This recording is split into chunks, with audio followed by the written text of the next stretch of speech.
Okay. It's 7, we'll start. So, hi everybody. I am Marilyn London, membership chairman of the Friends of the Stirling Road Library and on the board. And I am so happy to welcome everybody this evening to Shelly's Cafe Cinematheque and or Cafe Cinematheque. And for all of the friends, all of the people whose names I recognize, thank you so very much for being a friend and for supporting us to the level at which you do. At any level, we totally appreciate everybody. And it is because of you that we are able to underwrite the library and have all of the programs that we have, including Shelly and all the other wonderful people that we're able to hire. So thank you and continue supporting us. We are totally grateful. If you are here as a friend or you're here for the first time, welcome. We were so happy to have you here. And please check us out. We can be found online at www.stirlingfriends.org.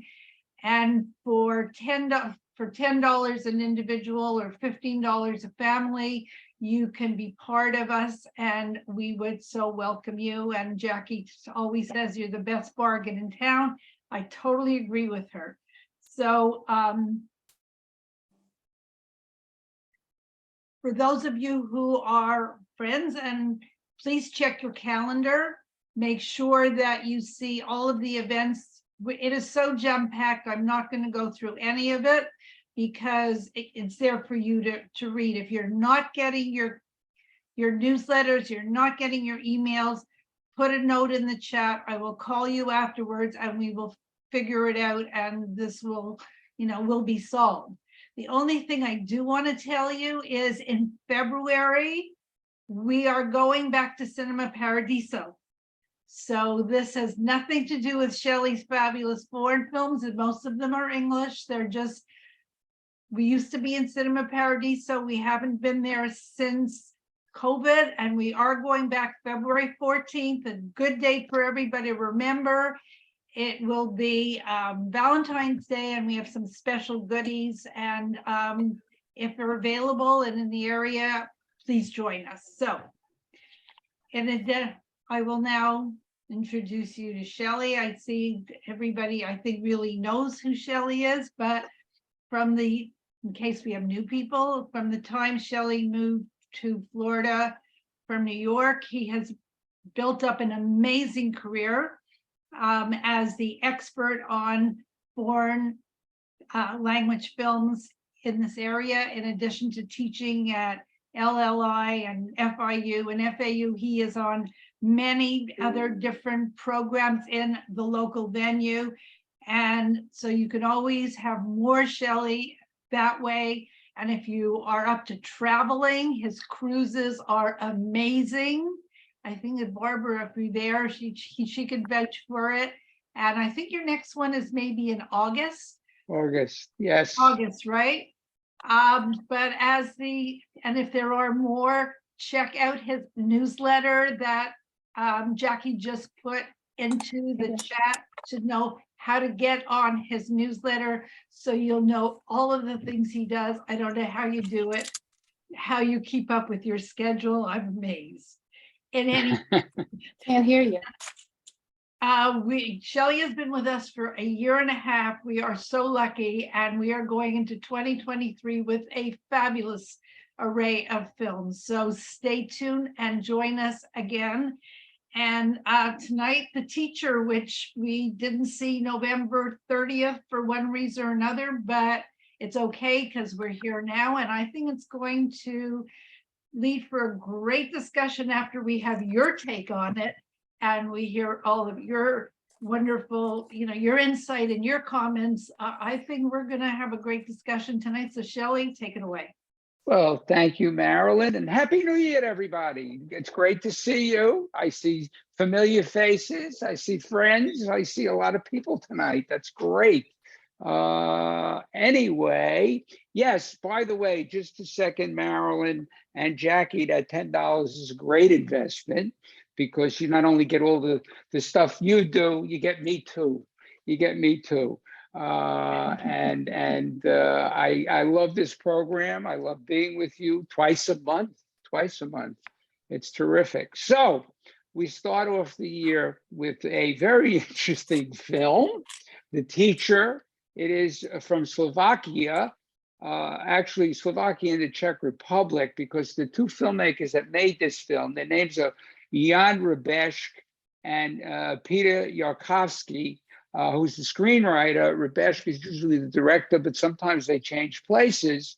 They've been making films. They've been collaborating since they got out of school in the early 90s when they graduated from the Film Academy in Prague, the Academy of Performing Arts.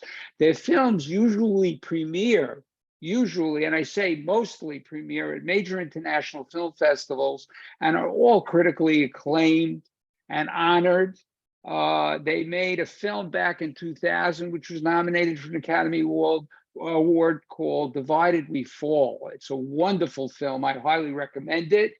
It's a poignant comedy drama involving a couple hiding a Jewish refugee in their home during the war, and interesting things turn about. But was nominated, as I said, for the Academy Award, was one of the 5 finalists.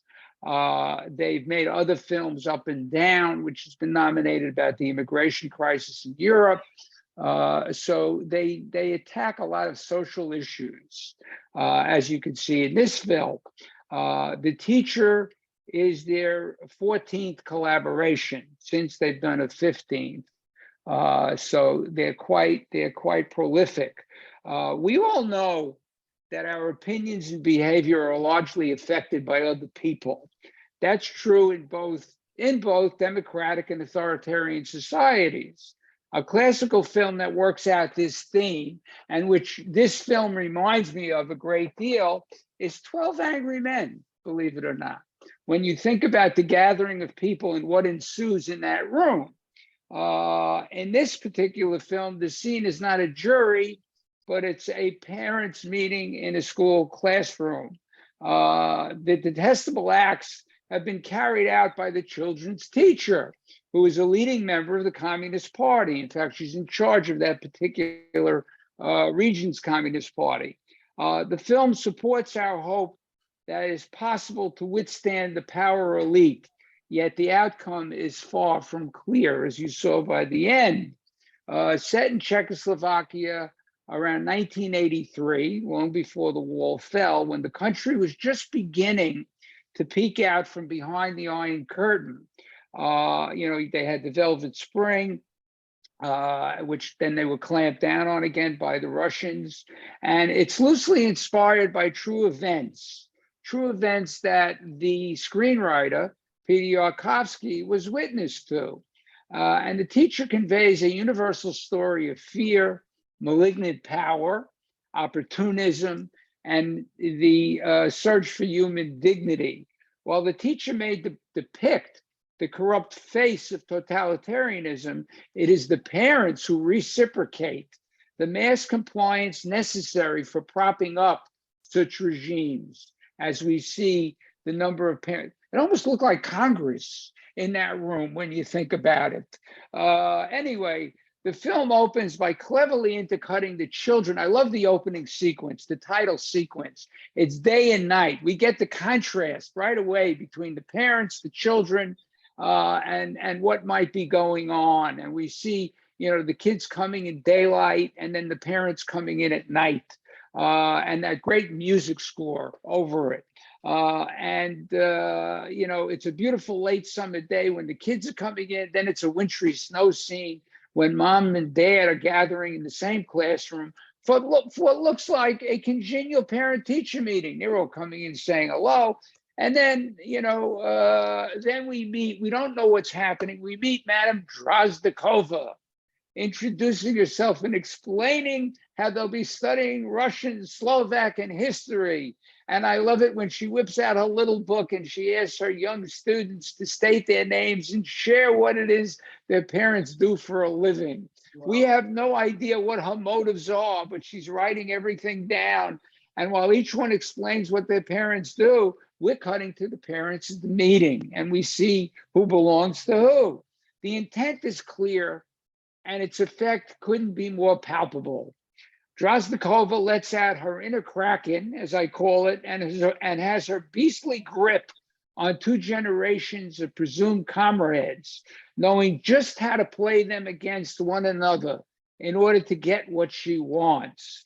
And what she wants more than anything is the addictive feeling of power that comes with getting what she wants. And as the two narratives are established, the first in the past, with how the students deal with the teacher's ploys from day to day and how they affect their families, to the one in present in the film, where the head teacher has decided that Drazdechova must go. And at that secret meeting, it is revealed how she wielded her power over everyone.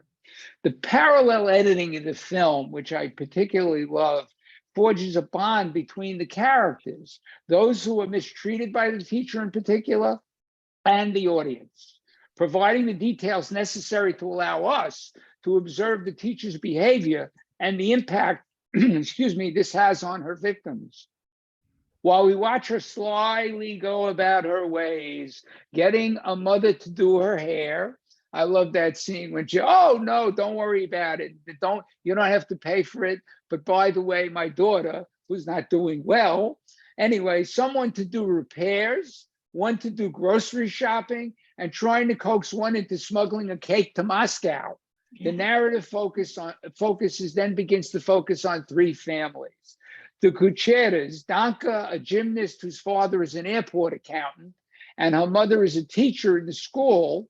We have the Binders, Flip, and his father, the wrestling coach, and is also a mechanic, and Carol and his father, Professor Littman, who was demoted to manual labor when his brilliant wife defected, and who is the target of Drazdekhova's affections, as we come to see. We watch how her insidiousness, having established her network based on favors, corruption, and blackmail, it divides the parents, those who curry her favor so that the kids could get good grades, and those who file the complaint, especially the Kucheras. When Danka tries to kill herself over Drazdekhova's intimidations of her. Scenes with the parents have, as I said, that 12 Angry Men type of claustrophobia, putting them all in one room, as gradually we see battle lines drawn between those who dare speak, while fear marks out those who don't, who are reticent.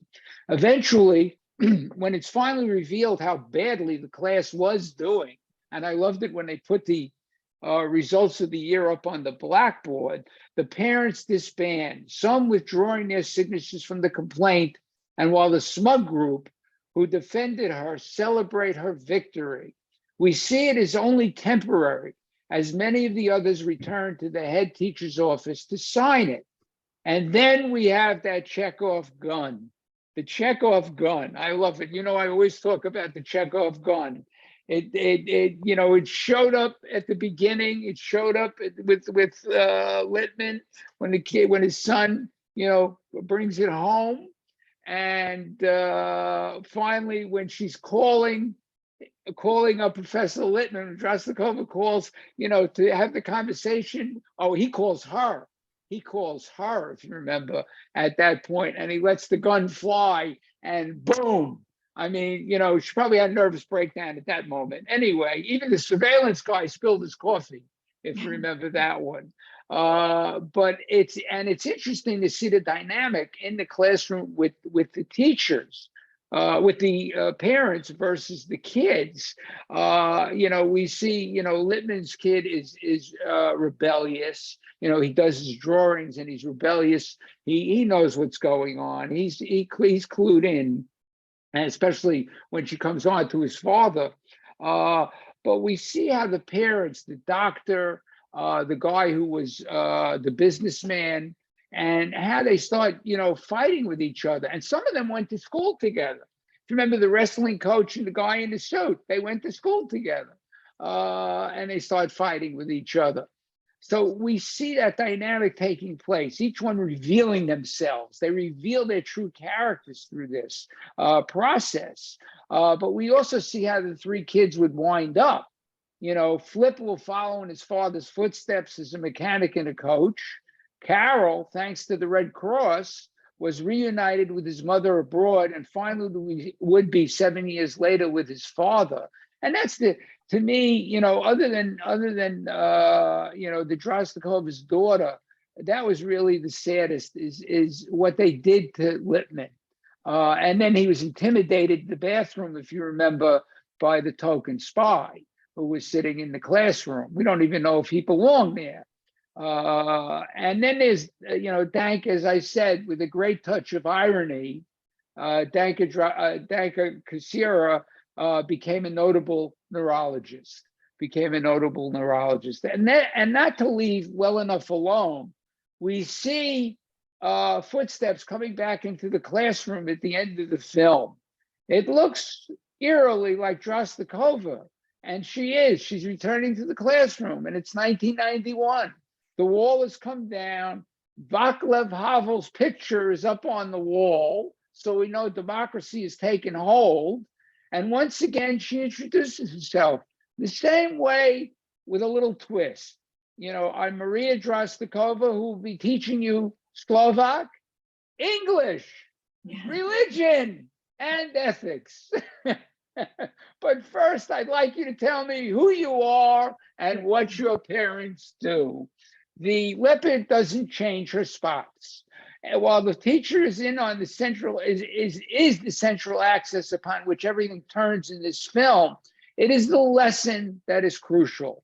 The film clearly shows how human behavior never changes. It never changes. You can go back 1,000 years. You can go back 5,000 years. You can go back 100 years. You can go back 5 years. And you can see that human behavior just doesn't change, especially with the impunity that a hierarchy of a political system, like communism in this case, operates to manipulate the lowest levels of society to their advantage, with no morals or remorse, encouraged by the status quo. It also shows its consequences on the present, as if we are still fighting against this reality instead of having to overcome it. Lightness of touch emphasizes Drazdekhova's awfulness all the more. We may be laughing at the fact that she's thwarted over a lamp that continually breaks down the shade. You know, we see that continually happening. But just because she's absurd on one level, doesn't stop her from making her pupils' lives a living hell. This morality tale probes a question of solidarity. If you've managed to feather your own nest, do you care that your neighbor's chicks are falling from theirs? It also shows how a climate of fear is easily constructed if everybody is willing to contribute a brick, a universal consideration that has implications far beyond the school gates. And it's also interesting to note, I don't know how many of you noticed the poster outside on the school wall. It had a saying on it, and it was there throughout the film, and the saying is world peace. This was while they were still under communism. But anyway, the film shows the mechanism that cultivates the courage to face evil, and how the brave are always pushed to the sidelines, regardless of the context of the times. But you can't have a free society without brave people who have the courage to take a stand against injustice. This was just as true back then as it should be today. The camera work and the editing keep us juggling the two time frames, the split time frames, and the more that is revealed, the easier it becomes to understand each character in context. The set design was marvelous. It totally captured the period. Did you get a look at the Kusira's apartment? The wallpaper, the clothes, it almost matched the wallpaper. The furniture, it was like an explosion of patterns. Their apartment was an explosion of pattern. Even his sweaters, as I said, reflected the wall designs. And I love it when he decides to give in and he takes the cake to the airport and winds up eating it. the actress who portrayed Drazdechova, her name is Suzanne Mareri, and she was fabulous. Her tonal shifts in behavior, the way she approached everybody, and trying to display vulnerability to certain people was wonderful. And her appearance at the end was just marvelous. The music score, I thought the music score was terrific. The soundtrack really moved the screenplay along. It didn't turn it into melodrama. It had a lightness at times to express the satirical view of the film, and some of the absurdities that went on. And I thought all the characters, even down to the janitor, to the one-liners, were terrific. So I thought that Rebeshka and Yarkovsky did a wonderful job with this film. And I hope you all enjoyed it. And now I would love to hear what you have to say about it, your feelings about it. So let's dig in there. Who's going to go first? Just raise your hand. If your picture's not on, you can raise your little hand. There is a place to find a little hand to raise up. So I'm waiting. Who's going to go first? Ann. Hi, Ann. Take it away. Hi. Oh, Shelly, it's so good to see you. I'd rather see you in person, but never mind. This film, first of all, my husband was walking through the room as it was on, and he said, "Oh, it's so dark, this film." And he didn't mean the colors.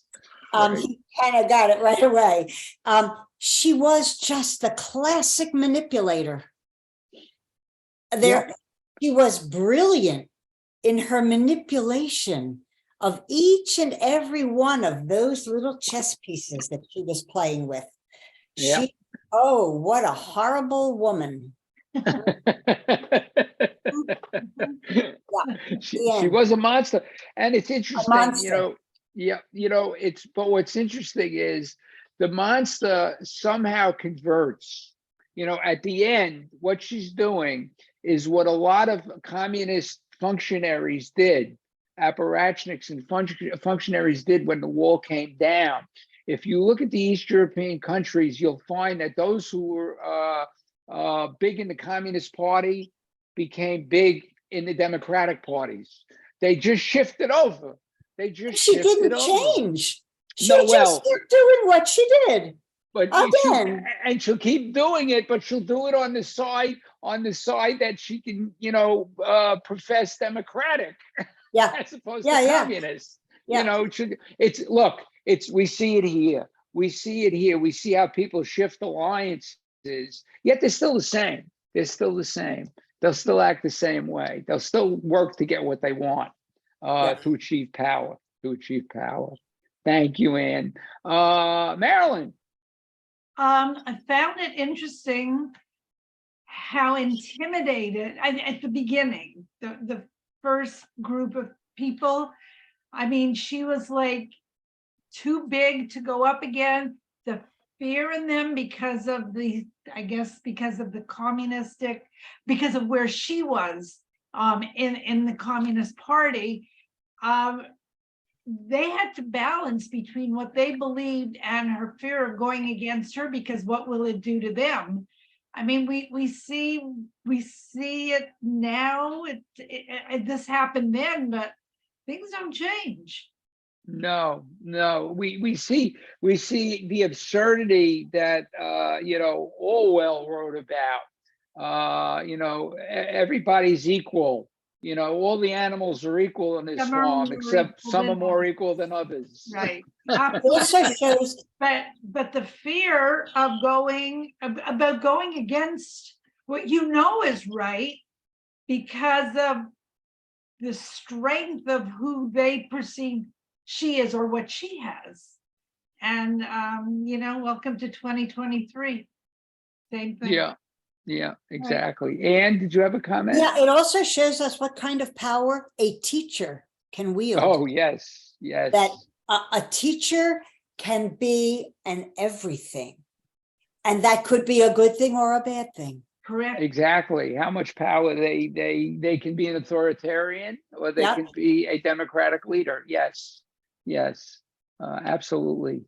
Rachel. unmute. You got to Yes, unmute, Rachel. okay. There you So go.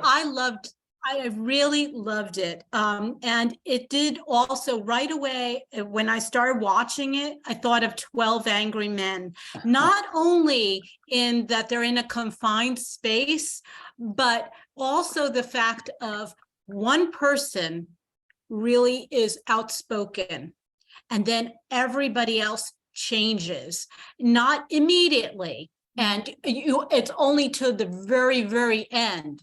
And I loved it. And I also loved the characters because you saw the students that defied the teacher in class, that they had the nerve to do it in class, and their parents, and who was outspoken in class, and how they lived their lives with their parents.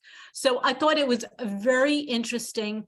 And I was so upset that this teacher was still teaching. I'm like, I don't care what party you're in, but if you have students, what was very telling, more so, there was a lot of things that were telling, but when Littman is sitting there with the teacher, and the other guy that was, the teacher thought that the other guy was coming to fix the washing machine, and just started harassing her.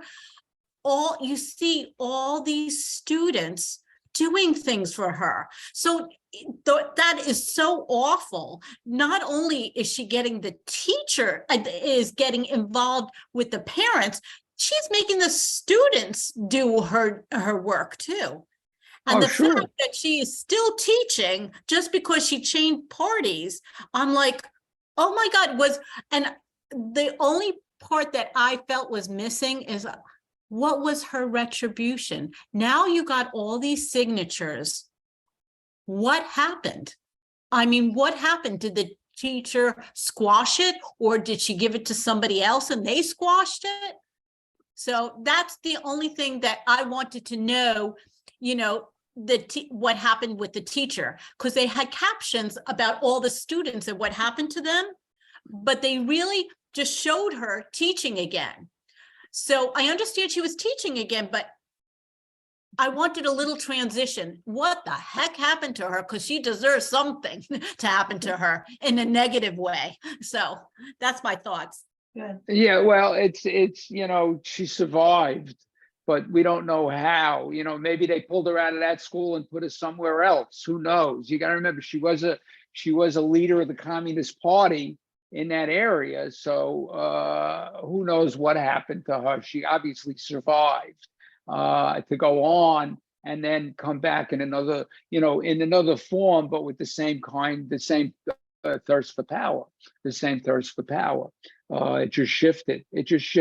People want power. They don't care where they get it. As we've noticed in our own society, they don't care who they have to join to get it, or who they have to organize to get it. And that's what that's a lesson. While the film is, intimately Slovakian, it certainly is, universal. There's no question about it. And one of the things that I laughed about is the teacher's pet theory. We have the kids who vie to be teacher's pet. They'll do all the errands. They want to be favored by the teacher. But you had the parents who never gave that up. They wanted to be teacher's pet. Each one doing something so that they can get it done for their kid. But they're also vying for it. The behavior doesn't change. Jackie.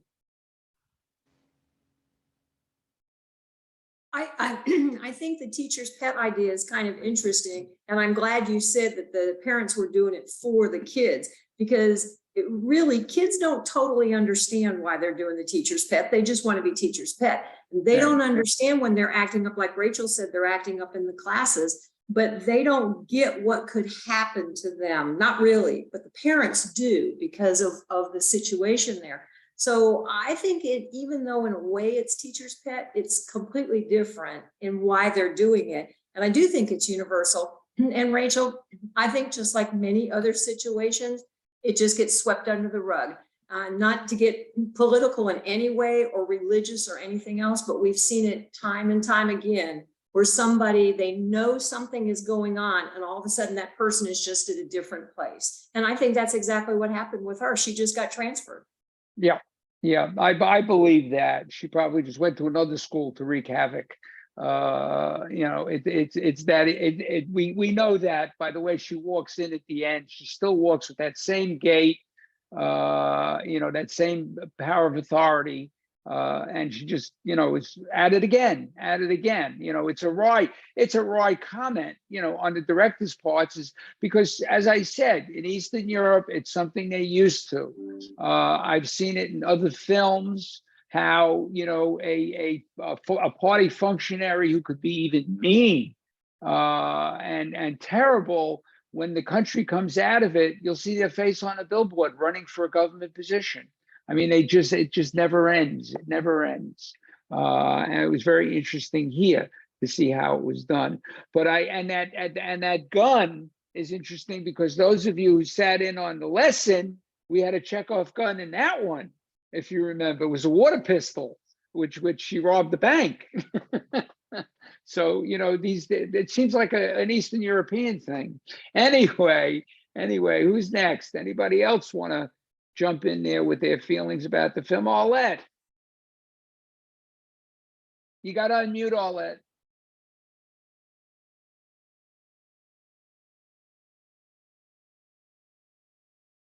Can you hear me?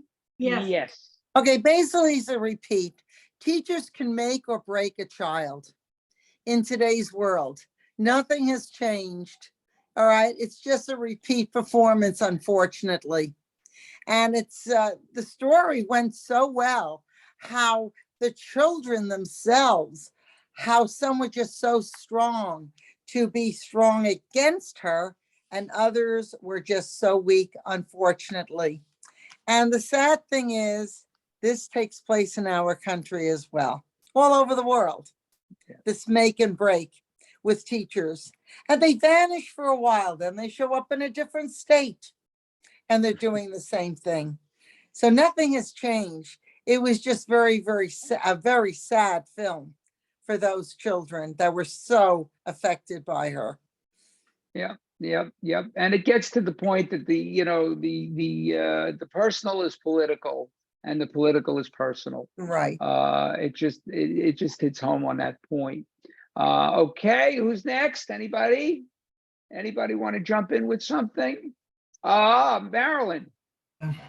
Well, I think not everything is the same, because today, at least in America, teachers do not have power any longer. The boards are taking over. And our daughter happens to be a teacher. And from what we understand, it's really the power of the particular board. So when I saw this, you know, to me, that's how it was, perhaps, and maybe it still is in other countries. But well, it's you make an interesting point, because it is something that's happening in this country, is that the school boards, the board of trustees, the government, they're starting to take a greater part in particular schools. We're seeing it happening here in higher education, unfortunately. You know, and teachers have to be careful what they say in the classroom. You know, it may be the opposite effect of what's happening to the mass teachers, but there are those teachers who are going to take advantage of it and seek to rise up based on what the boards want, you know, and not deal with issues that are important to the kids, is my point. You know, it's a scary situation. We are in a precarious situation with education right now. Thank you, Marilyn. Susan Match.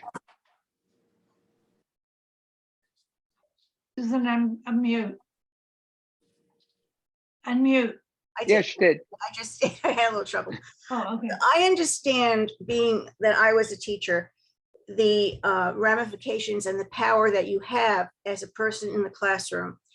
And I learned a long time ago, when I first was in college, and that is a really long time ago, about what your presence means to the various children and how you can affect them. You're the parent for the 8 hours or so that they're with you.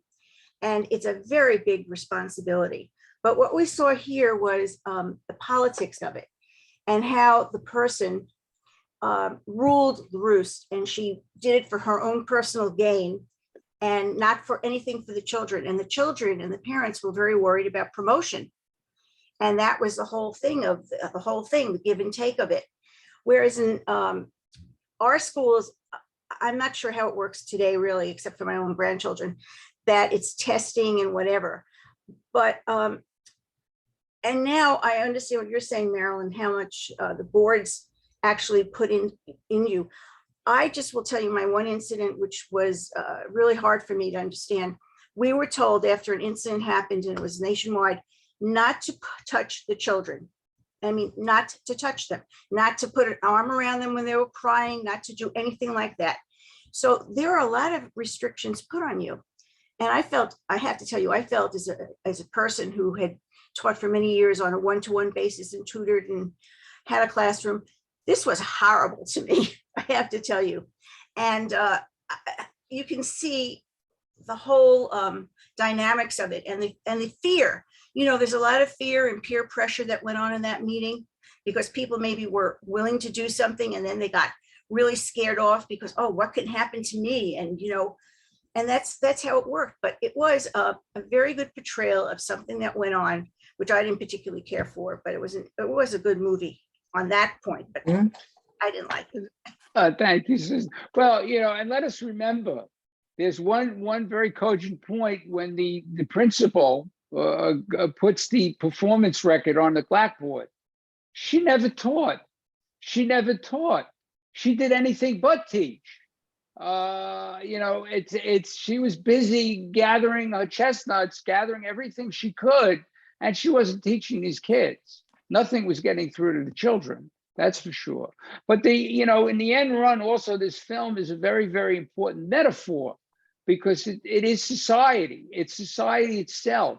It's how an authoritarian state, regardless, it doesn't have to be authoritarian, how any people in power will divide to seek their power. So and using the school is a perfect example, something that, you know, we can all hang into and understand, but it's where it all starts. It starts with education. And if we don't educate, this is what happens. This is what happens, which I thought was very interesting. Nora Teltzer. You just said what I was going to say. When I watched it, I didn't really concentrate on that it was a school or a teacher. It was more about society and the Communist Party. And what you saw on that school level and the teacher level was going on in unions with jobs, anything. If you weren't a member of the Communist Party, you couldn't have high-ranking jobs. You couldn't work certain places. You couldn't travel. So it was just a metaphor for society, how it was. And you said it. Yeah. Well, thank you for reinforcing it. Yes, Mel. Yes, of course, we're talking about teachers, but this extends to the whole society. It's a barter system. It's tit for tat. And unfortunately, people succumb and they give in and do bad things. Look at our own Congress. If you don't do this, I won't do this for you. I'll build the bridge if you give me money for some other thing. So it's pervasive in human nature. Yes, it is. It's reflective. I mean, the film is reflective. You know, if we want to, we can reflect on it. We can put it in our own experience. That's the resonance of the film, and that's what I particularly like about it.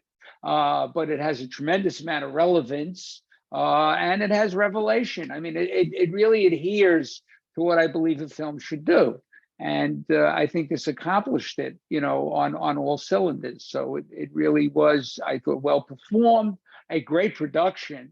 It was entertaining. It took a subject and made it, you know, an entertaining film, along with driving its lesson home. And it was also the picture of a consummate bully. Yeah. And what in so many different forms, we're seeing that now. We're seeing exactly the same thing now. And how much damage a bully can do if we allow it. Yes. And that's the whole thing. You can't allow it. Right. And they didn't in the end. Yeah. Yeah. I mean, solidarity is one thing. It's for or against. Yes. And, that's what happens in the end. They finally solidified, hopefully get rid of her, at least in that school, Thank you. I wish she had been Jackie. punished. Somebody Yeah. said it. We hope she was at some point, but anyway, Jackie. Well, I thought one of the things that was really interesting was it felt to me like when it was getting the very darkest, and I thought it was a great movie. Really, I think it was one of my favorites, unfortunately, of what you've picked. But when it seemed like it was getting the darkest, well, because a lot of them are kind of heavy, but it's sad that this is such a terrific movie. But as it got the darkest, that friggin' lamp would come up. And I thought that was just great. I mean, we all kind of needed that lamp, because I agree with you. The school is literally a metaphor for just a small community, and it just builds and builds and builds and builds for, our county, our state, our federal government, or whatever you want to say. But then there's that lamp. And that's exactly how life is too. It's not all bad. It's got its moments where you want to kick the lamp. Yeah. Well, and I'm glad you brought it up, because that's how it's really a directorial approach, a screenwriting approach, how you break the tension. Number one, it's a great tension breaker, but it is in itself a metaphor. The light is broken. And it doesn't work properly. The light is not going where it should. And it's constantly, the lampshade. I love it when it falls down altogether. But it's nothing works. Nothing works in this system that we're looking at. Nothing is working properly. Look at the two teachers when they were sitting at the beginning. One of them throws a cigarette into the garbage can, and it starts to go up in flames. It's nothing. Nothing is working as it should. Nothing is working as it should. That's terrific. Susan, Batch. Wait a minute. I just wanted to talk about her interest in the father. That when the new boy comes in, I thought that was really, really very telling. The new boy comes into, and where is your mother? What has she gone? What has she done? And then she goes and she cooks for him in the house. And his reaction back, that was to me a great moment. She just couldn't bully her way into that family at all. It was amazing. And his, his whole, his resistance or how he was feeling about everything, he couldn't. And we watched, and we know that he was under surveillance, with that truck outside. He too was under surveillance. We see a system that really grounds people down. I mean, he was a scientist, and he said, "It's not me that was the most brilliant one. It's your mother." And they were forced to separate. This is again one of the sad parts of what this society was doing to these people. Yeah, Ann, you got to unmute, Ann. But how disgusting was she when she stood him in front of the class and talked about the fact that his mother, oh my God, it was the most reprehensible thing that a teacher could do. And his discomfort, I wanted to smack her. Yeah, we all did. We all did. Sheila Stark. You have to unmute, Sheila.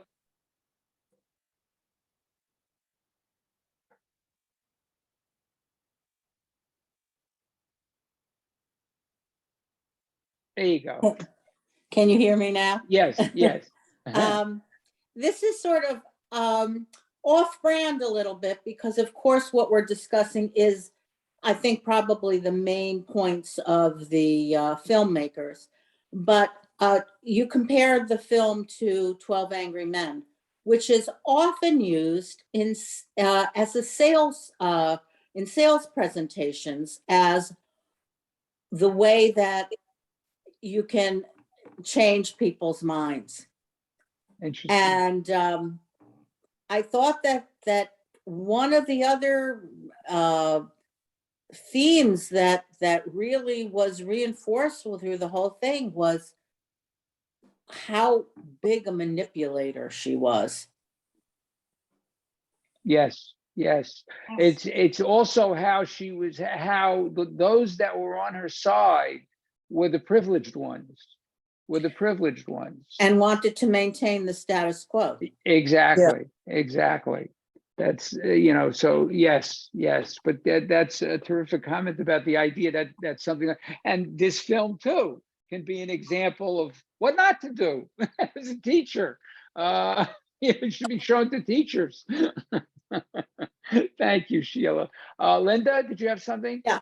Yes, it wasn't the main theme. The manipulation, I know, was the main theme, but I found it very disturbing that when the head teacher gave the statistics of how incompetent the teacher was and how she wasn't doing any good, that there wasn't even a blip in the movement of some of the parents, because what does it matter if your children are getting all A's and passing if they're not learning nothing? But yet it didn't move the parents at all, unless they were thinking about that possibly when they came back, to sign afterwards. But I would maintain that she was damaging all the children, whether she gave them good marks or not, because when you go to school and you don't learn what you're sent there to learn, then that's, harm being inflicted on the children also. And Absolutely. I thought parents should have been a little more concerned when they learned that information. Yeah, they're just interested in their position in the system as opposed to what the education can do for them. Yeah. Rachel.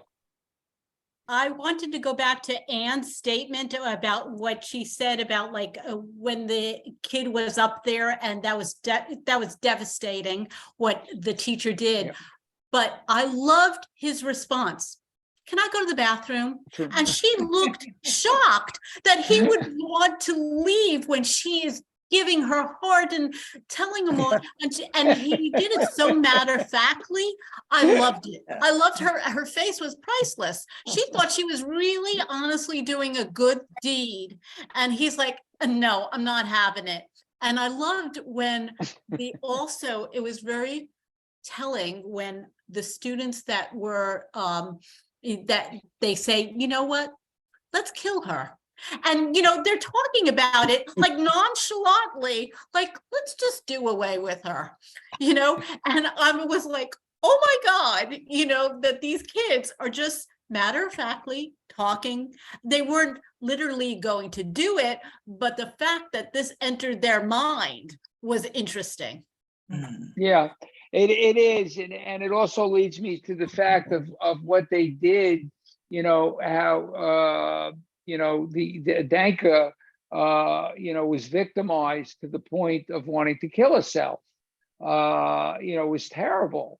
It shows you the lengths of what they could do. And yet some of the parents were blaming her. They would say it's her own fault. It's her own fault. And, not responding to the fact that the teacher was doing this, that the teacher was making this happen. This is denial. That's we get denial, we get repression. This is what a system like that does. Anybody else? Yes, Nora. To the response when they announced that the children's scores were very low and the parents didn't react, I think that was really very interesting, because we the watchers, we thought for sure there'd be an outrage at that moment, but they lived in such fear that everything had to be done in secrecy. And that showed it, because our reaction was very strong and they were just calm and secretive, and they just did everything secretly. Mm-hmm. It points up the absurdity of that society. It points up the absurdity of that period. In that place at that time, they do it not just in the acting and not just in the information, but they do it in the sets. They're meeting in the dark. The way the the apartments looked. I mean, everything, you know, you had even the Bender's apartment was run down. You know, we didn't see that many apartments, but we saw enough to get a feeling of how these people were living, and the fear, you know, what it puts into them, you know, why they're in a position they are. We didn't see the apartment or the home that the guy in the suit, you know, the father in the suit was, how he lived. I would have liked to have seen that as part of contrast, so we understand more about the character, or the doctor that was there. So, but we get it from their characters as well. And they had a lot to lose. They had a lot to lose if they went against her. Exactly. Jackie? I think going with what Nora just said too, in a way, I think what it really showed is almost like a caste system, is that their fates, their future was pretty much already written. And so I think a lot of them, they really didn't care that much about what was happening, because their kids were going to do this and this and this, just like they had too, because it's sort of already written in stone. Interesting. Yeah, probably. I mean, I think that's how one would act in a system like that, a system of privilege. Definitely. Anybody else? Well, this was terrific. This was a terrific discussion. Thank you. Now moving on to next month, we're still in Eastern Europe, and a very different film. It is a more present day film. It was an Academy Award nominated film 2 years ago. The film is called Hive, Hive, and it's interesting. I mean, the title itself is a metaphor when you see the film, but it's based on a true story, and it's the story of a woman who is a widowed by the Balkan War that touched Albania in the early 90s. And it's also about the fact of those who are missing, the men who were missing after that war. And she is trying to scrape a living together to support her 2 children and her father who is old. And it follows her and what she does to defy. And this is a film about defiance, to defy in essence, patriarchal society that doesn't want to let a woman do anything. Let alone tend to the house. So it's a remarkable performance by the actress you'll see in the film, and it has a great story behind it, which I'll reveal when we see the film. So I'll look forward to seeing you in a couple of weeks, on the 25th, in fact, for Hive. So I hope you enjoy it. And I'll see you then. Have a good 2 weeks. Thank you. You too. Bye. Shelley, 1 minute before you all go, Susan, if you're unmuted, do you want to talk about the sale to library? You put it into the chat, but it wasn't enough. Well, I didn't want to interrupt you, Marilyn, because I don't like to. I know I goofed. I should have said something. No, you never goof, Marilyn. You're wonderful. You could take it off. You could end with this. I just want to tell you that the board has decided that we are selling the special books that go as high as like $30 or more, coffee table books, beautiful books. They're called our special books, at a flash sale this Sunday from 12:30 to 2:30 at the Stirling Road Library. A $2 donation is asked. It would be nice if people gave more, but whatever. The books are just sitting there, and we'd love people to take them home and love them and enjoy them. And I hope you come. I'm going to say hi, and you get something special for yourselves. And thank you very much, my friend Marilyn. I'll see you tomorrow. See you tomorrow. Thank you, Susan. And thank you, Shelley. This again was really was great, and made up for not being around November 30th. It was great. Good. Well, we got a bunch of good ones coming up. Good. Jackie, they're not comedies. I'm sorry. Okay, enjoy. Thank you. Thank you. Thank you. Good night. Good night.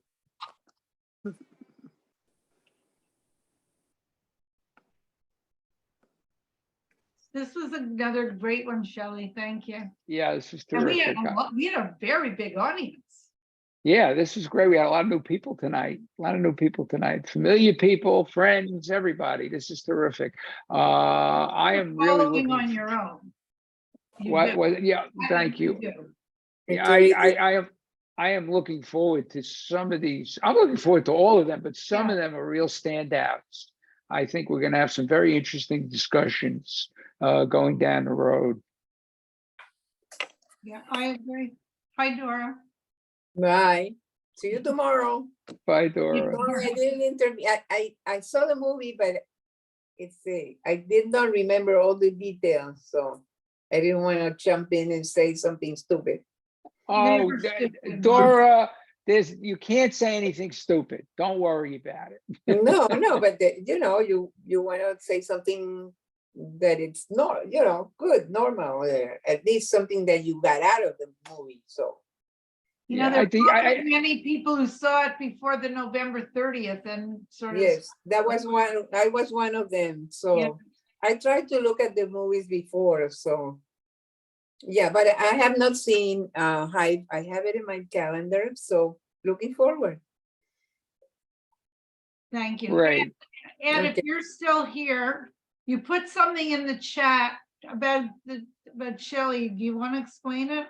Are you there? Yeah, let me see. Right. What was it? Oh, A great movie.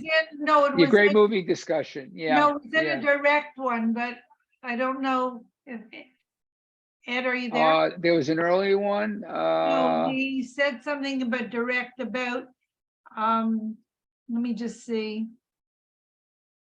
There's a black area that keeps moving around you. No, I don't see anything.